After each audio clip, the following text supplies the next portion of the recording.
Irmãos, quero compartilhar com vocês um trecho da palavra do Senhor que está no livro de Marcos, no capítulo 10, a partir do versículo 17, que diz: E, pondo-se a caminho, correu para ele um homem, o qual se ajoelhou diante dele e lhe perguntou: Bom mestre, que farei para herdar a vida eterna?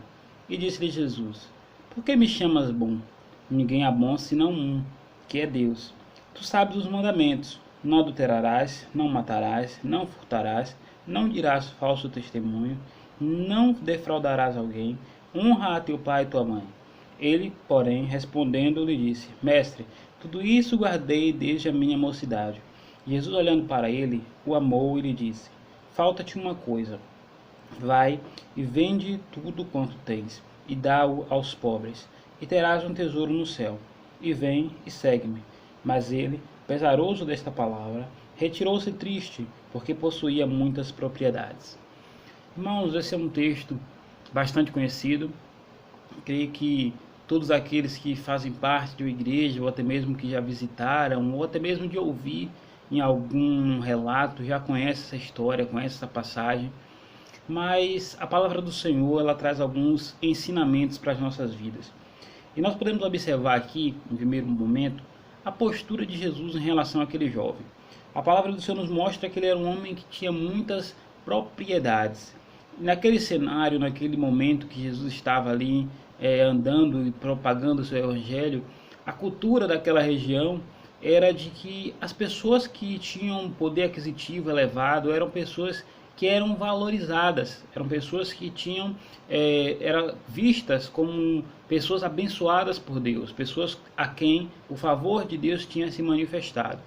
Mas Jesus ele não dá importância para isso. Tanto é que a maior parte dos seus discípulos eram pescadores, homens de poucas posses, homens que eram realmente da camada mais necessitada da sociedade. E Jesus os tratava com todo respeito, com todo carinho que o ser humano merece. Mas Jesus ele olha para esse jovem, que ele era um homem que a Bíblia mostra que era um homem rico, e Jesus ele não cria nenhum tipo de dificuldade para que aquele jovem se aproximasse. A palavra do Senhor chega até a dizer que Jesus o amou. Isso nos mostra que Jesus ele está acessível para todos quanto desejarem se aproximar dele. Jesus ele está acessível para ricos, pobres, independente de cor, raça. E nós temos visto que nossa sociedade cada vez mais tem se separado, cada vez mais tem criado dissensão entre si. Mas Jesus ele vem para nos mostrar o caminho da unidade. Outro ponto que nós podemos observar é que esse jovem ele foi ao encontro de Jesus. Não foi Jesus que foi atrás dele, ele que desejou se encontrar com Jesus. E muitas vezes nós queremos ter esse encontro com Deus, queremos ter esse encontro com Jesus, queremos saber o que nós precisamos fazer para poder agradar ao Senhor. E isso é interessante, isso é bom, isso é louvável. Mas o que nós precisamos entender que o que Deus espera de nós, para que nós venhamos o agradar, não é aquilo que nós podemos fazer, não é aquilo que nós podemos oferecer. Deus ele não se preocupa com isso. É claro que uma vida transformada, uma pessoa que tem um encontro com Deus, a sua conduta vai ser diferente, o seu modo de agir vai ser diferente. Essa pessoa ela vai passar a ter um comportamento que agrade ao Senhor. Mas não é isso que Deus quer como primícia na nossa vida. E um ponto que Deus ele espera de nós e que muitas vezes nós falhamos é na renúncia. Aquele jovem, ele demonstrou que ele era um homem jovem cumpridor da lei. Ele era um homem que respeitava os seus pais. Ele sabia a lei de Moisés. Ele conhecia as leis que Deus havia determinado para o seu povo. E isso era um ponto louvável. Nós também precisamos conhecer as leis, precisamos conhecer a palavra do Senhor, aquilo que Deus deixou como uma ordenança para nós, enquanto servos dele. Precisamos saber o que é ordenança de Deus, o que é fundamento dos apóstolos na pregação do Evangelho, para que nós venhamos ter uma conduta que agrade ao Senhor. Mas a palavra do Senhor nos deixa bem claro que a nossa salvação, ela não vem por meio daquilo que a gente pode fazer. E o que aquele jovem questionou a Jesus foi justamente isso.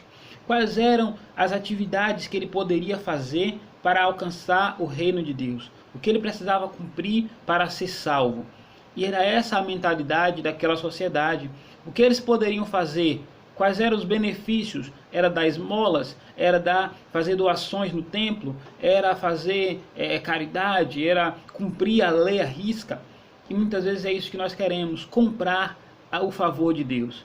Queremos chamar a atenção de Deus por aquilo que nós somos. E a palavra do Senhor, ela nos alerta que a nossa salvação, ela não vem por meio das obras. A nossa salvação, ela vem por meio da fé em Cristo Jesus, por meio da fé no sacrifício de Deus. E Paulo, ele diz aos Efésios que a nossa salvação, ela não vem por meio de obras para que ninguém se glorie. E talvez aquele jovem estivesse com esse tipo de pensamento. Talvez ele estivesse cheio de si, que ele era um jovem cumpridor da lei. Ao ouvir Jesus dizer que ele deveria cumprir os mandamentos, ele talvez tenha ficado feliz, porque ele diz: desde a minha mocidade que eu venho cumprindo tudo isso. Desde a minha mocidade que eu venho me mostrar uma pessoa que vem tendo uma conduta perfeita. Então para mim está tudo maravilhoso. Mas Jesus, ele espera algo de nós. E o que Jesus, ele espera de nós é renúncia. É uma das coisas mais difíceis que nós temos para fazer. É renunciar. Renunciar àquilo que nos dá alegria, mas que desagrada ao Senhor. Renunciar ao status que nós temos e que muitas vezes nós nos gloriamos por fazer parte de uma determinada classe social, por fazer parte de uma determinada casta da sociedade, por ter habilidades, por saber fazer coisas. Nós muitas vezes nos vangloriamos. Muitas vezes nós queremos a honra para nós. Mas Jesus, ele vem nos dizer que nós precisamos nos despir de tudo isso. Nós precisamos abrir mão de tudo isso. E aquele jovem, ele precisava abrir mão das suas riquezas. As riquezas daquele jovem se tornou um empecilho entre ele e Deus. Não estou aqui dizendo que alguém que possua riquezas, que tenha posses, que tenha um trabalho que o remunere muito bem, que essa pessoa está distante de Deus por isso. Não, muito pelo contrário. Mas no momento em que o homem coloca o seu coração, a sua esperança, a sua confiança nas riquezas, nos bens que ele possui, isso se torna um empecilho para o agir de Deus. E nós precisamos ter muito cuidado, porque somos tentados a todo tempo a dar glória, a valorizar mais aquilo que nós temos do que é o nosso Deus. E a palavra do Senhor ali nos diz que o justo viverá da fé. E nós que queremos agradar ao Senhor, precisamos viver da fé. Então, se o Senhor Jesus, ele nos pedir para abrir mão de algo, de uma segurança, de uma confiança que nós temos, de um recurso, de um bem, nós não podemos fazer disso uma dificuldade. Temos que estar disponíveis para o nosso Deus, estar prontos para abrir mão daquilo que Ele pede que nós venhamos abrir mão. E pode ter certeza de uma coisa: o nosso Deus, ele jamais vai pedir que nós venhamos abrir mão de algo que vai nos causar prejuízo espiritual. Nós podemos até passar por uma dificuldade financeira, passar por uma dificuldade social, mas a nossa vida espiritual vai estar guardada no Senhor. Portanto, aquilo que o Senhor tem pedido para você abrir mão, não deixe de fazer, não deixe de obedecer ao Senhor, porque Ele vai honrar aquele que é fiel. Ele vai honrar aquele que abre mão das coisas deste mundo para buscar as coisas celestiais. Essa é a nossa caminhada, esse é o nosso objetivo, dizer não às coisas do mundo e dizer sim para o reino de Deus.